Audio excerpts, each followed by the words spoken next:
hasta ti, venerando tu imagen. Yo pertenecía al regimiento 12 de Mercedes Corrientes. Mi familia no sabía nada, no. Hace que nosotros también tengamos bien firme y bien claro cuál es nuestra identidad como argentinos. Hay veces que ya estamos en una etapa de nuestra vida que ya nos cae un lagrimón por todas estas cosas.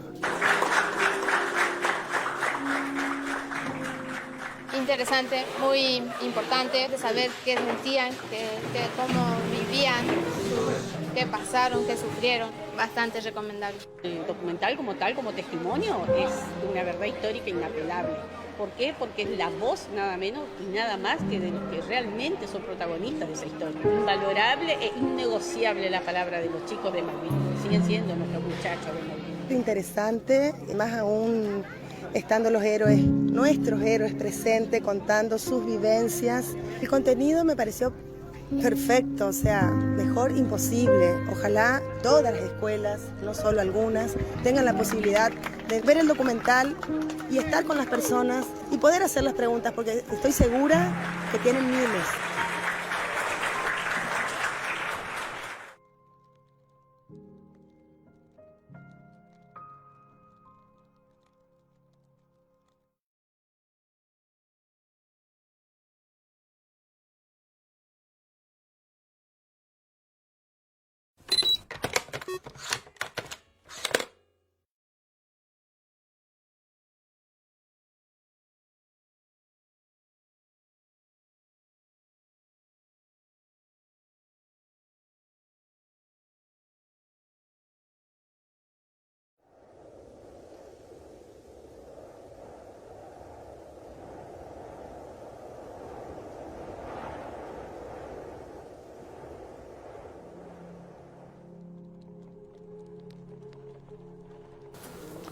Buenas noches. Bueno. Apellido.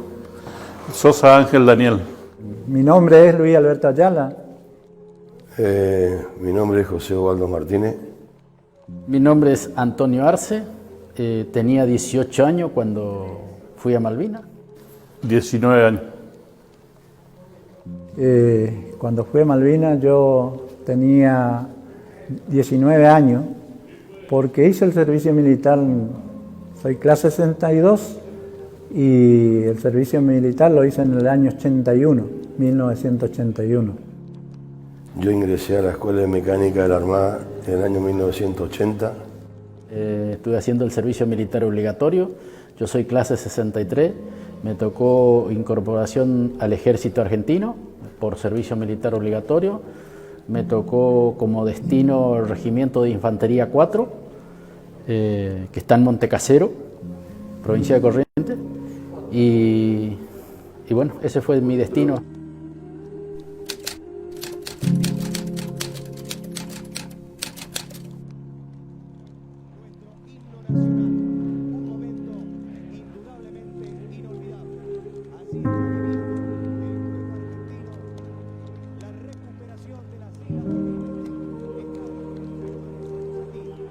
Queremos decir que hace 2 minutos, partió de Seinas nuestro canciller Costamedios a la reunión del Consejo de Seguridad para que continúen nuestros juegos diplomáticos que son legítimos. A una gobernación de nuestro país corresponde el territorio de las islas del Atlántico Sur. Es a la gobernación de la Tierra del Fuego. Histórico, decisivo en la vida de la República Argentina a raíz de la recuperación de una parte de nuestra patria. Había que estar en ese lugar, de manera pues que vale la pena reiterar este consejo. Dio su discurso ante la sesión especial del Parlamento inglés, insistiendo que las fuerzas argentinas debían ser retiradas antes de discutir. Al mismo tiempo, se reforzaba la flota que se dirige al Atlántico Sur con más aviones y barcos de desembarco. Yo pertenecía al regimiento 12 de Mercedes Corrientes. Yo no esperé ninguna convocatoria escrita, sino que tomé la decisión de volver de Rosario para... ¿Usted dejó su trabajo? ¿Estaba trabajando? Dejé mi trabajo y no sé si hasta ahora me estarán esperando, pero dejé mi trabajo para ponerme a disposición. ¿Y en esa época, con esa decisión, nunca se repitió, digamos, capaz a lo mejor era otra historia? otra sería la historia. Pero ¿sabés lo que pasaba por mi mente? Yo iba a tener un remordimiento por toda mi vida si no tomaba la decisión de volver y presentarme. Estuve un año y medio, casi 2 años, en la Escuela de Mecánica de la Armada, y ahí me trasladaron a Puerto Belgrano, cerca de Bahía Blanca. Yo todavía estaba incorporado en el regimiento 12 de Infantería de Mercedes. Estaba todavía... Yo estaba haciendo el servicio militar. Yo me incorporé en febrero del 82, 1 de febrero del 82. Fui incorporado al ejército y bueno, mi destino fue el regimiento 4, así que yo estaba cumpliendo el servicio militar obligatorio cuando empezó la guerra. Nuestra misión es la de desembarcar en las Islas Malvinas y desalojar a las fuerzas militares y a las autoridades británicas que se encuentran en ellas. Eso es lo que vamos a hacer. ¿Cómo fue con tu familia para contarle esto de que tenías que ir a la guerra, digamos? ¿O no se enteraron?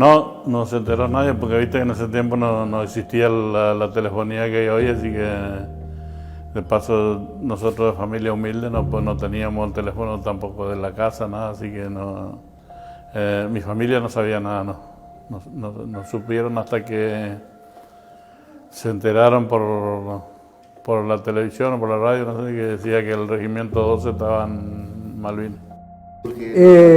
La resistencia era de mi mamá, que no sabía cómo decirme para que yo me quede, que no me vaya. Mi papá no, él nunca opinó nada, solo se calló y dejó que sea la voluntad que yo quiera. Y tomé la decisión, volví a Rosario y me voy y me presento al regimiento 12.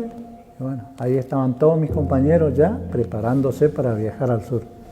Mi familia sabía que yo estaba haciendo el servicio militar obligatorio en Montecasero, pero no sabían que yo fui a Malvinas. Ellos se enteraron después que yo fui a Malvinas. Yo entiendo que ellos se enteraron cuando yo volví de Malvinas, porque ellos ni siquiera sabían que yo había vuelto de la guerra, no sabían ni que fui, ni sabían que había vuelto, porque en esa época las comunicaciones no eran como ahora, que no había celular, no había teléfono, no había nada, y ellos vivían en el campo.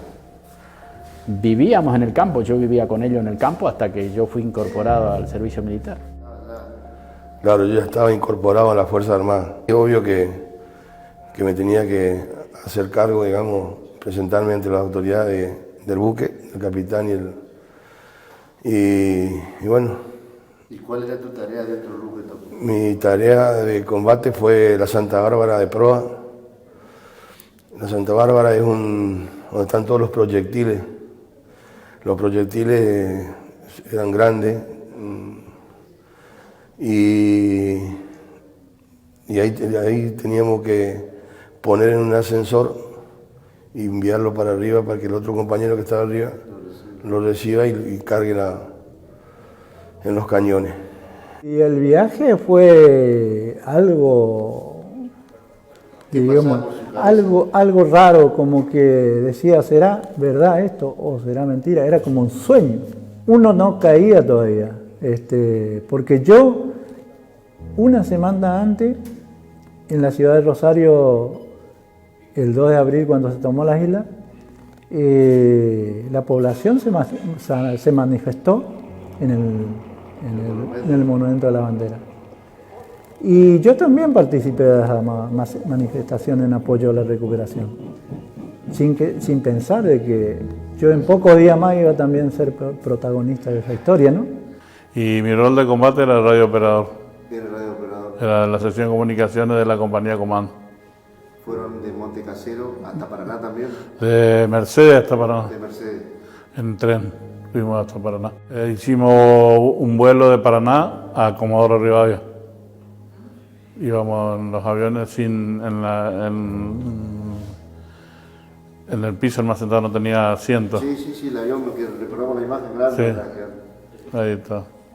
Llegamos al 24 de la mañana a Comodoro.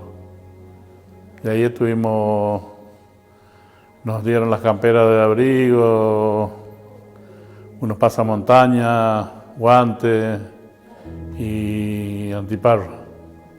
Y nos dieron la ración fría, comimos y después de comer nos dijeron que a las 2 de la tarde partía el vuelo a Malvinas.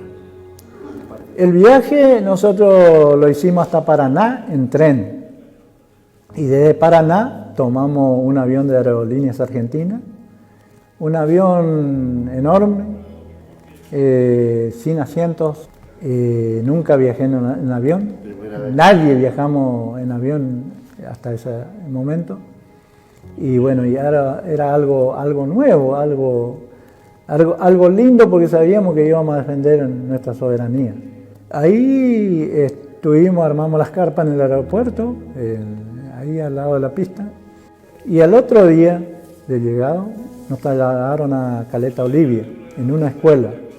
Patrullábamos el litoral marítimo de ahí de la zona, y el día 23 de abril, para amanecer 24 ya, nos convocan.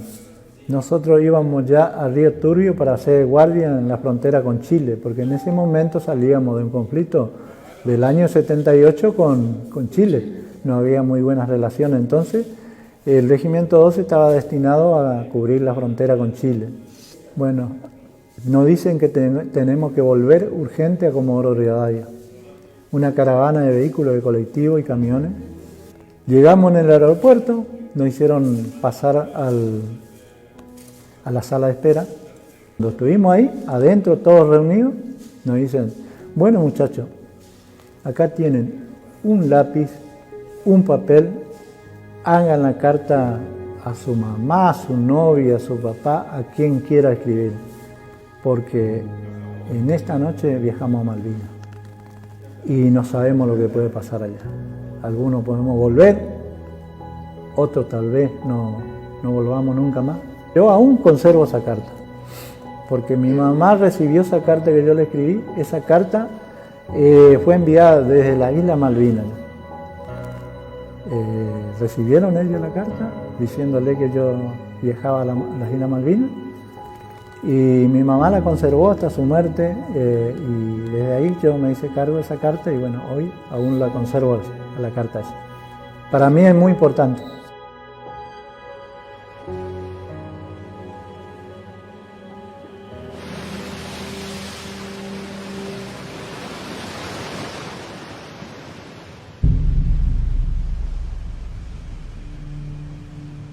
Nosotros íbamos de custodia del crucero General Belgrano. A nosotros se nos avería el destilador del barco. El destilador es un motor que cambia del agua dulce, del agua salada a agua dulce. Y entonces ya nos teníamos que bañar muy rápido, nos daban 5 o 10 minutos para bañarnos, para asearnos. Obvio que no podíamos lavarnos nuestra ropa, nada. Bajarte, pisar el suelo al cual debíamos defender. La mayoría nos arrodillamos y besamos el suelo, una emoción, a pesar del frío, que era impresionante, porque nosotros de acá salimos con una temperatura de 20, 25, 30 grados, y resulta que estando allá, de golpe el cambio del clima era impresionante. Era insoportable los primeros días.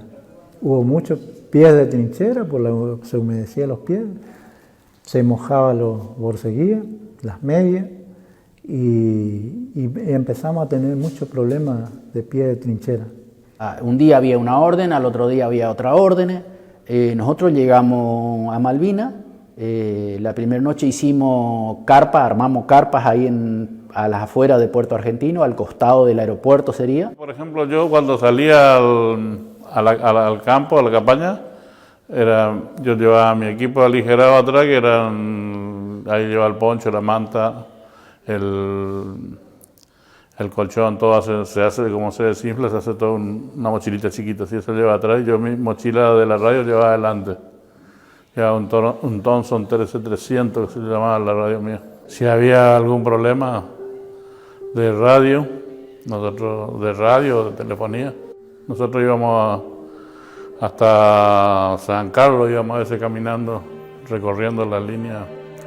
Si había algún problema de radio, de telefonía, teníamos que solucionar eso.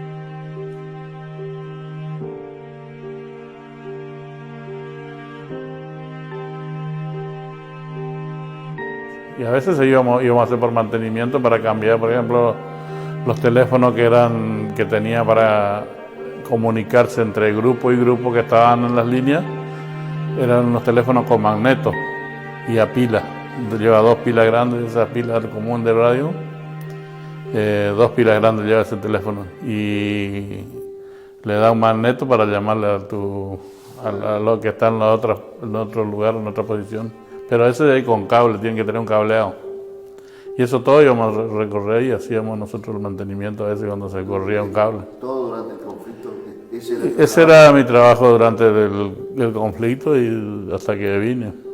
La posición que teníamos nosotros arriba del Monte Wall era observar todo lo que se veía al océano. Nosotros teníamos vista al océano, o sea, al este de las Malvinas sería. A esperar órdenes al otro día a ver qué novedades había. O sea, nuestro jefe de sección, que era un subteniente, un oficial, esperaba la orden y de acuerdo a la orden que él recibía era el movimiento que nosotros hacíamos. El 28 de abril a la mañana que recibimos una orden de trasladarnos a un cerro que nosotros ni sabíamos cómo se llamaba, pero después nos enteramos que era Monte Wall. Ese día nos tocó lluvia y nos tocó viento y nos mojamos todo llevábamos la manta, que le decíamos nosotros la manta, es como una fresada gruesa, tiene un hueco en el medio, nos ensartábamos por el cuello y íbamos colgados.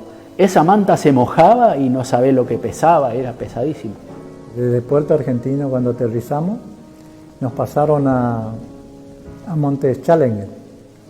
En Monte Challenger tuvimos un episodio muy triste, porque un compañero nuestro, era una noche cerrada de llovizna, viento fuerte, oscuridad que no se veía nada, y un compañero nuestro sale a hacer sus necesidades fisiológicas, se retira sin avisar, y cuando volvía, lo vieron, lo que hacían la guardia, y le gritaron alto que en breve, pero él no escuchó porque el viento era muy fuerte.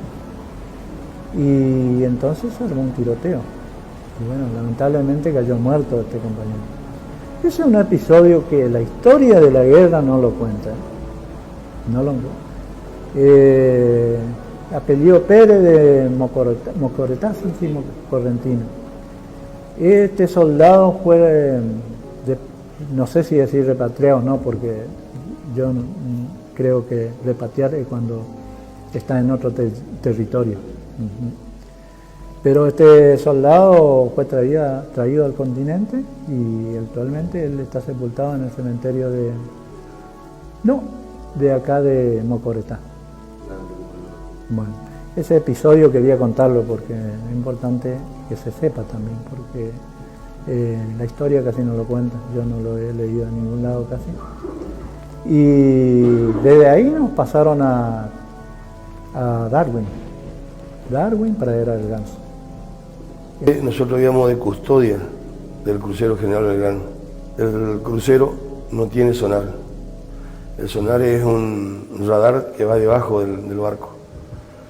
Entonces, como el nuestro tenía, y el Pi y el Piedrabuena, son barcos también igual que el que yo andaba.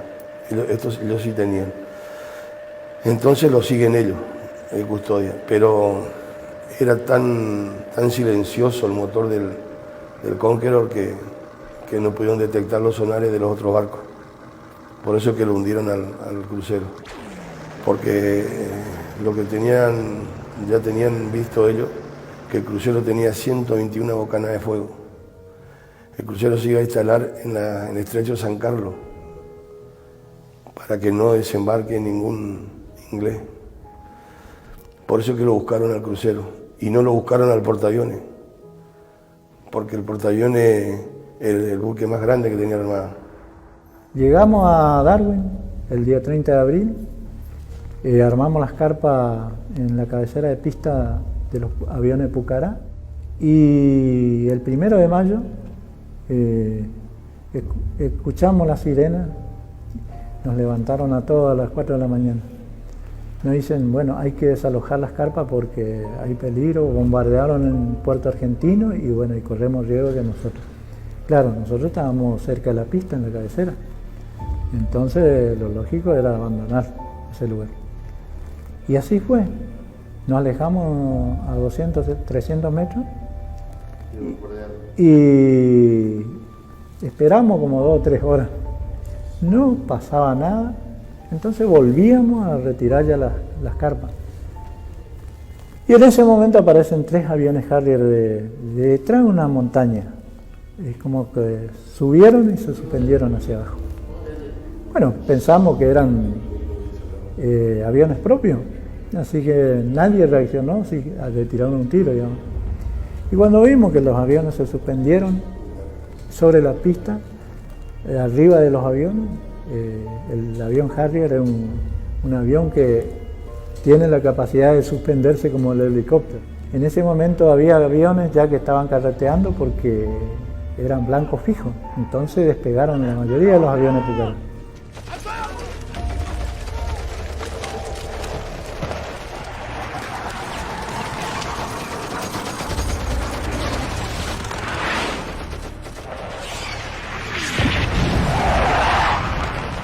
Un avión que tenía una falla técnica, mecánica, que estaban ahí tratando de solucionar el inconveniente.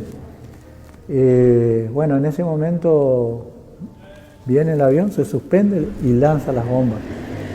Y bueno, explotó en 1000 pedazos ese avión, y mis compañeros, los soldados que estaban ahí, también volaron por el aire. Y se murieron todos. Era el piloto y 7 mecánicos que estaban ahí. Fue un bombardeo terrible, empezaron a explotar todas las bombas que estaban colocadas en la cabecera de la pista. Y después hubo helicóptero también averiado. Pero lo más terrible fue eso. El 29 de mayo a nosotros nos informan que Darwin había caído prisionero. Los que estaban en Darwin combatiendo, que eran soldados del regimiento 12 de Infantería de Mercedes y creo que había parte del regimiento 25 de Infantería. Ahí nos avisan a nosotros, nos informan que Darwin cayó prisionero y nos informan que teníamos que tomar otra posición nosotros. De estar de observación en Monte Wolf pasamos a Monte Dos Hermanas a estar en primera línea. Y bueno, de ahí estuvimos más o menos desde el 31 de mayo que nos terminamos de acomodar en las posiciones y estuvimos hasta el 12 de la noche del 12 de junio, que 11, 12 y 13 de junio fueron los combates más fuertes en Monte Dos Hermanas. A nosotros, a la sección nuestra y a la tercera sección, nosotros pertenecíamos a la segunda sección de la compañía C del Regimiento 4. Y estábamos en ese lugar, bien al pie del Monte Dos Hermanas Norte, estábamos nosotros, los de la segunda sección de la compañía, y en el Monte Dos Hermanas Sur estaba la tercera sección de la compañía. Y las 2 compañías combatimos a la vez cuando nos atacaron los ingleses. Porque en el pie de Monte Dos Hermanas Norte y entre Dos Hermanas Sur hay como una entrada. Y yo tengo entendido que los ingleses querían pasar por esa entrada. Y bueno, ahí estábamos nosotros.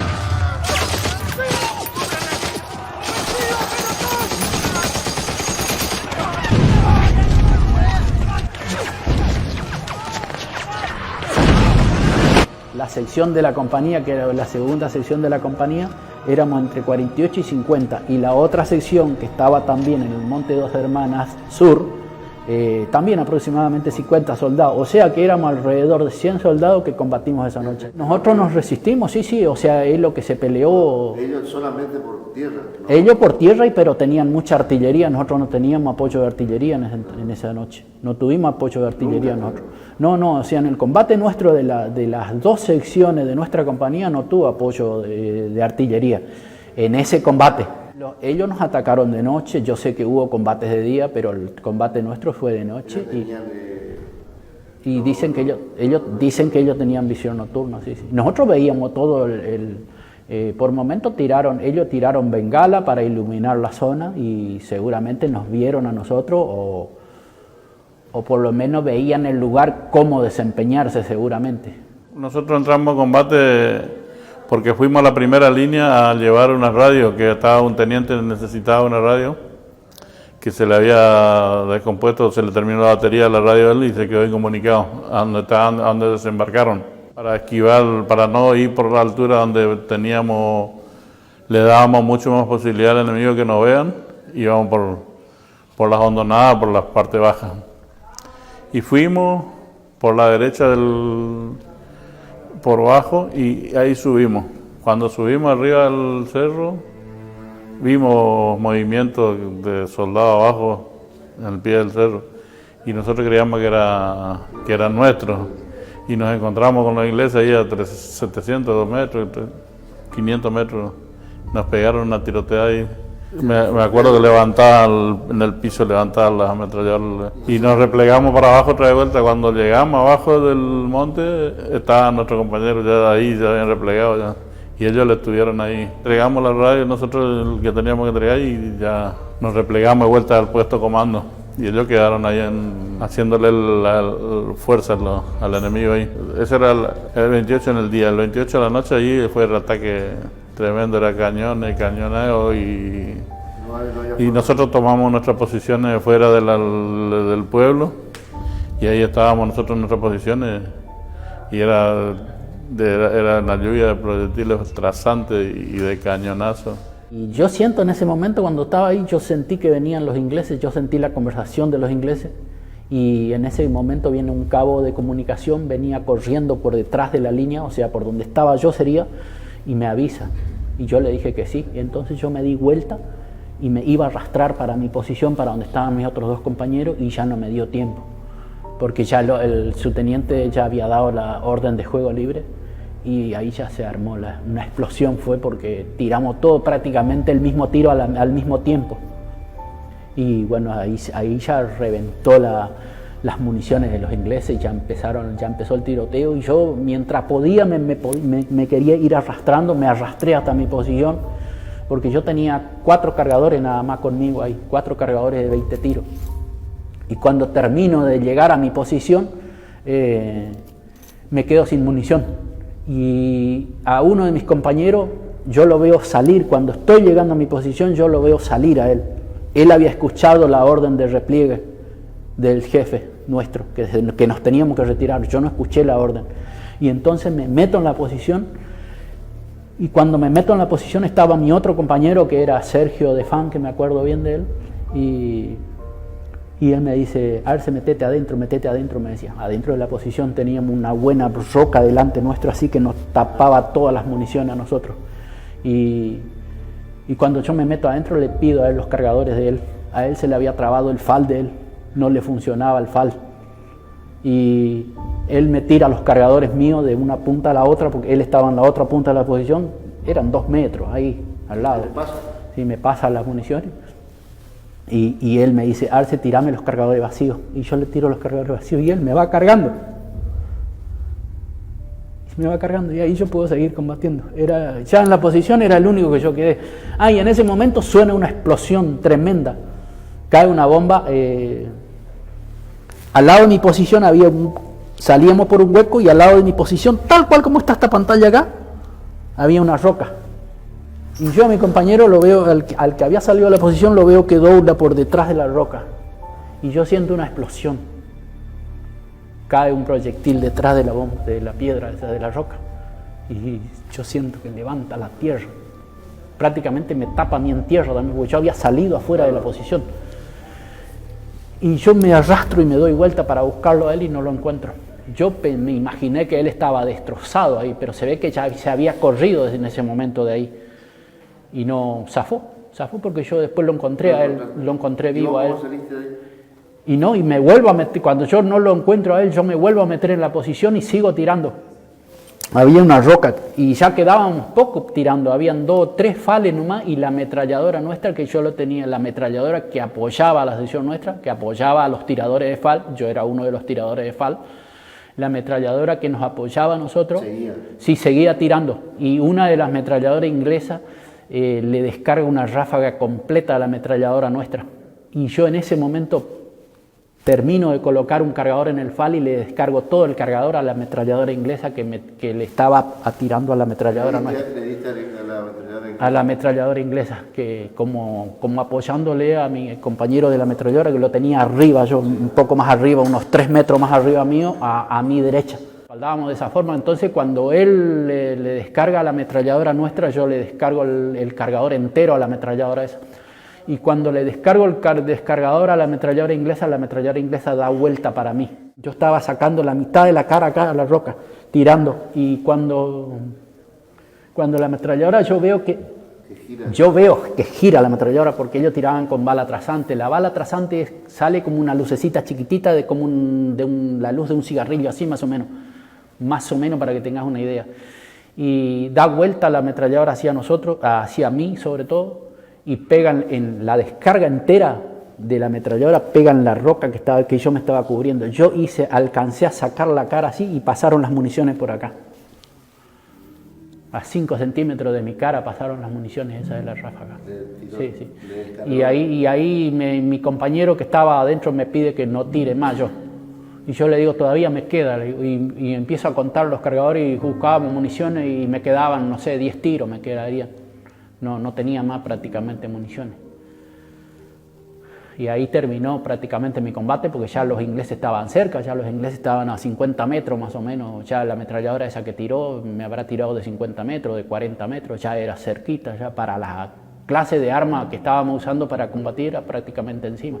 Ahí termina para mí, pero el combate siguió porque ellos seguían tirando, porque como que querían barrer la zona, y yo me quedé agazapado adentro de la posición y ellos pasaron, y yo sentí pasar un vehículo tipo... ¿No lo vieron? No, a mí no me vieron, yo quedé entre la posición, los dos quedamos entre la posición y a nosotros nos agarraron al otro día, recién nos sacaron de la posición. Había un inglés, se ve que estaba revisando todas las posiciones y ahí nos encontró a nosotros ahí adentro y nos sacó. Yo digo que deben haber tenido muchas bajas ellos esa noche en el combate nuestro, porque ellos hoy, digo hoy porque yo estuve en el 2019 y hay un monolito donde ellos recuerdan a todos los caídos, dice, del combate del 11 y 12 de junio, dice el monumento de ellos, ahí en Dos Hermanas. O sea que ellos reconocen con ese monumento que hubo muchas muertes inglesas esa noche del combate nuestro. Empezaron a replegar y empezaron a atacar por distintos flancos, a hacer, tipo guerra de guerrilla. Iban, atacaban y se retiraban. Y así pasó todo el día 28 de mayo de 1982. Nosotros tuvimos muchísimas bajas, muertos, heridos, amigos, compañeros. Yo tenía un compañero que cayó muerto ahí porque se cortaron todas las comunicaciones, no teníamos apoyo de Puerto Argentino, nos quedamos aislados, solos, prácticamente. Y éramos 1.100 soldados aproximadamente. Pero no todos estábamos con la capacidad de combatir porque ya había muchos heridos. Muchos que estaban enfermos en los hospitales de campaña por pie de trinchera, por gripe o por desnutrición también, porque ya el hambre era muy intenso. Ya era otro enemigo. El frío, el hambre. El frío, el hambre, sí. Y bueno, el día 28 de mayo se combatió todo el día y empezaron a acercarse las fragatas de la costa, también nos bombardeaban. Y entonces nosotros fuimos replegándonos de a poco hacia el pueblo, ese pueblito. Y bueno, y también nos bombardeaban los aviones. Así que ese día fue terrible. Ese día sí que yo pensé que iba a morir. Ese día yo pensé que yo me moría. Pensé que no salía. Cayeron bombas a pocos metros de distancia. Entonces dije yo, bueno, me encomendé a Dios y dije, bueno, Dios, que sea tu voluntad. Y ahí perdí el miedo, ahí me entregué totalmente. Dije yo, bueno, esperaba el tiro final. Y el tiro final nunca llegó.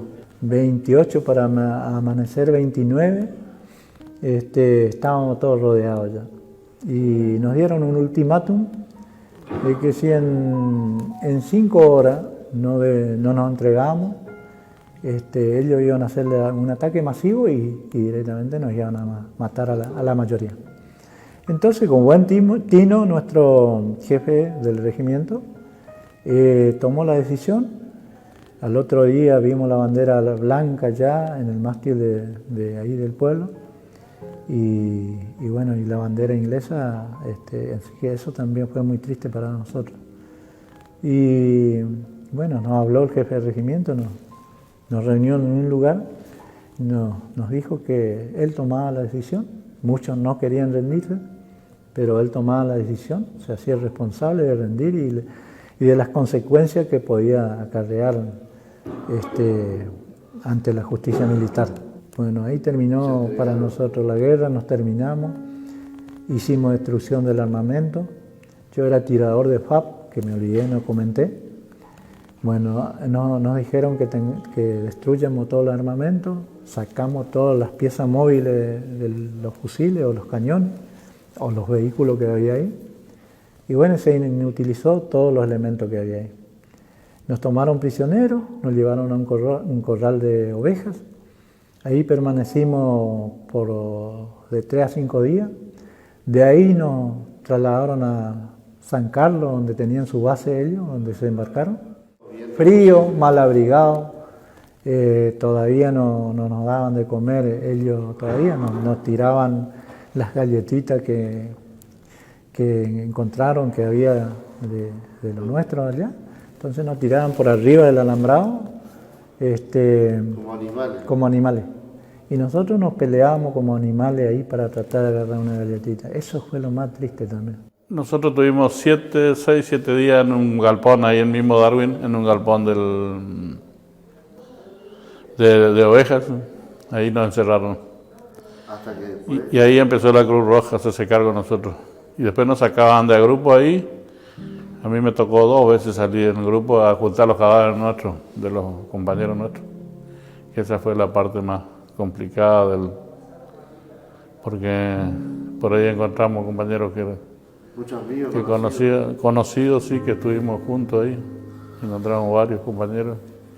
Esa era la parte no, eso era lo más suave. Lo juntábamos, lo poníamos, envolvíamos un poncho plástico, una manta, algo, y los ingleses llevaban un tractor con un acoplado plano, así como una chata, y ahí íbamos amontonando todos los cadáveres. Y en Darwin mismo, donde empezaba el caserío, ahí había como unas libustrinas, eran unos arbustos así que dividían, no sé si dividían los campos así, pero tendría 1 metro y 1,5 metros.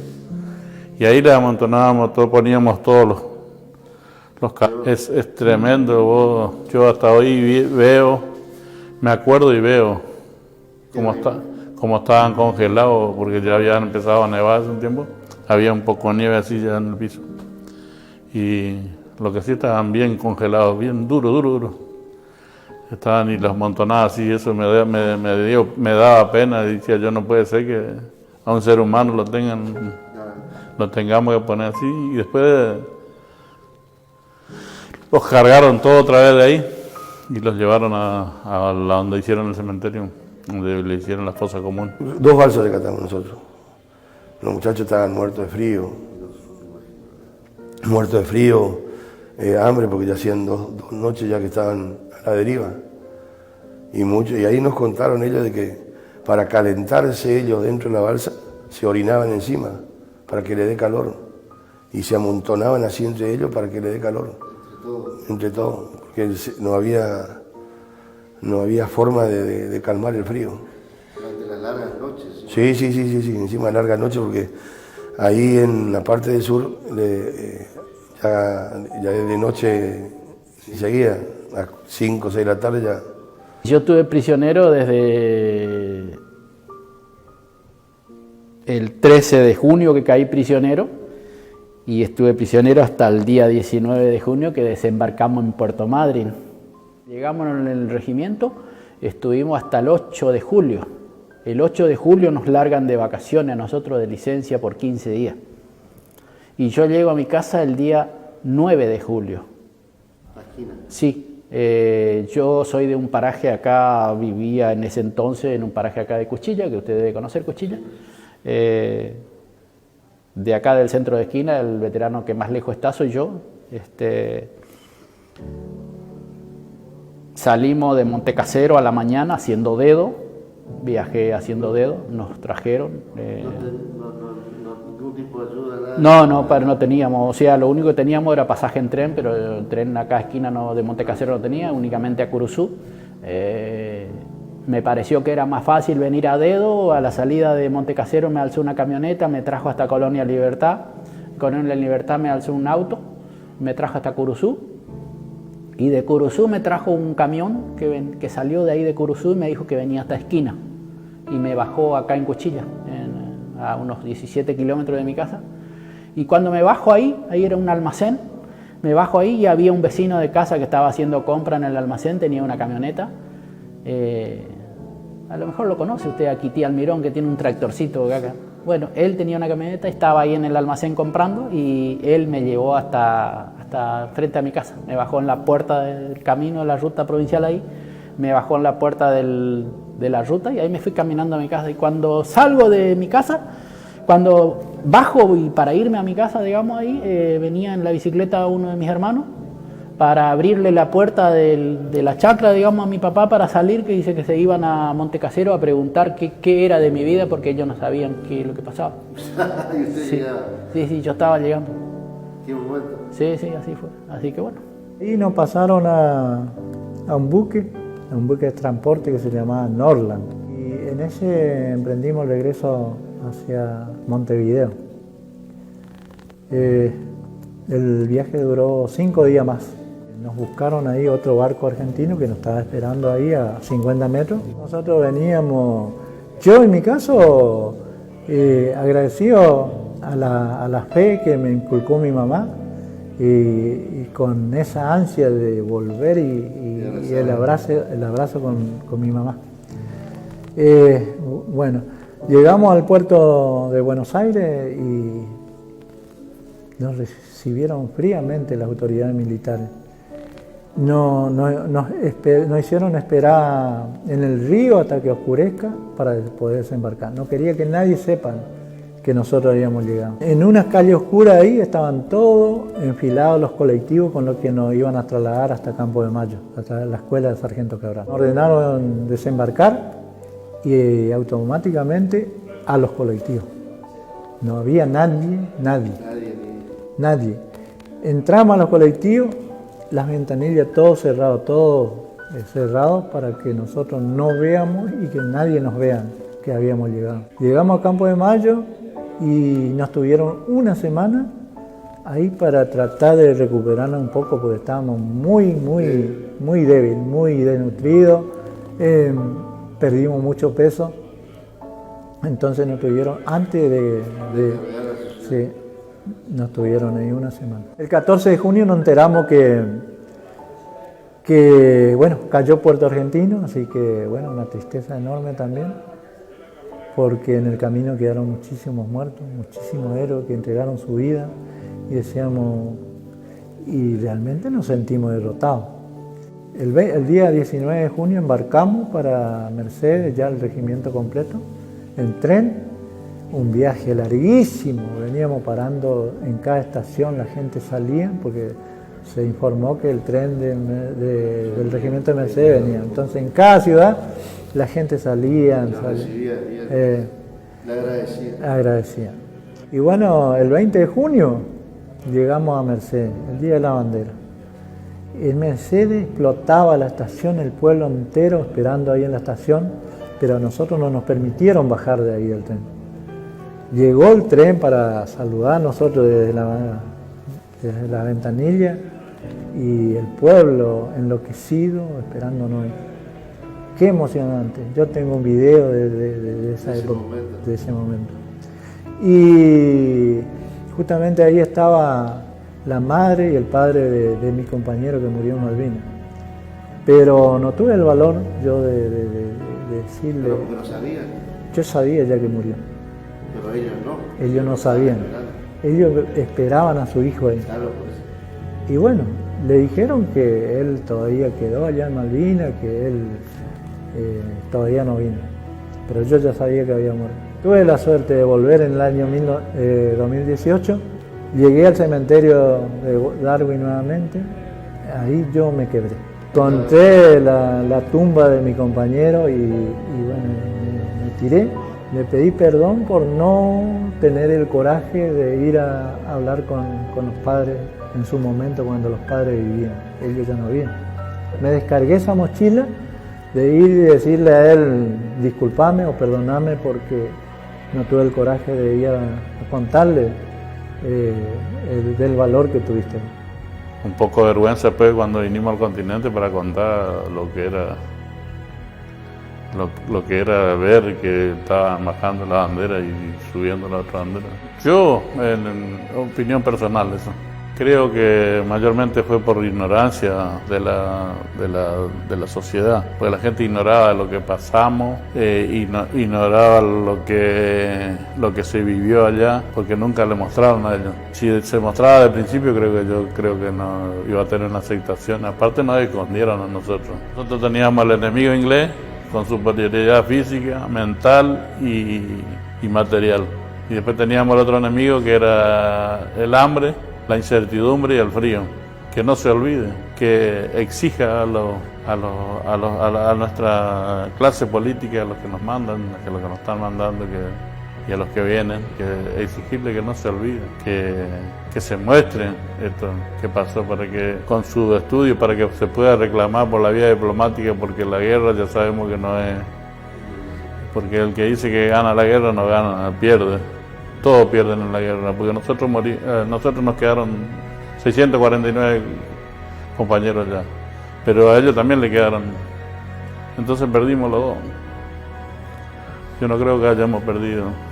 Perdimos los dos, porque ellos perdieron vida también.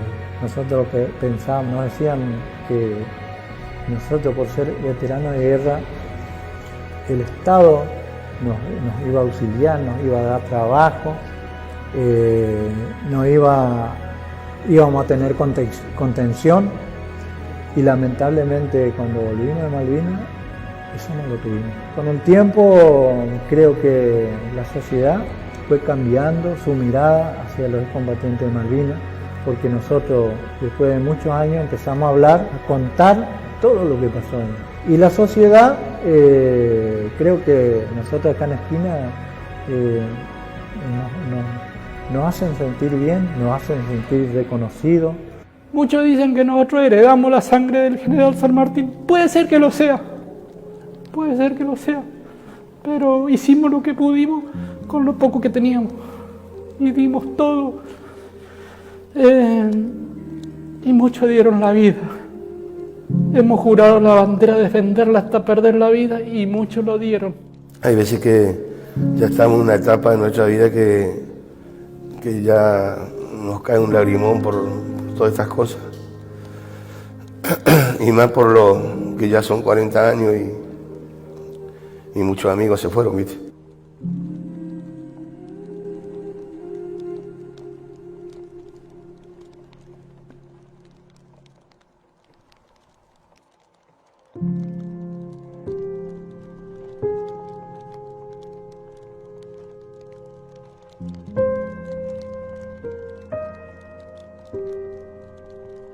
Thank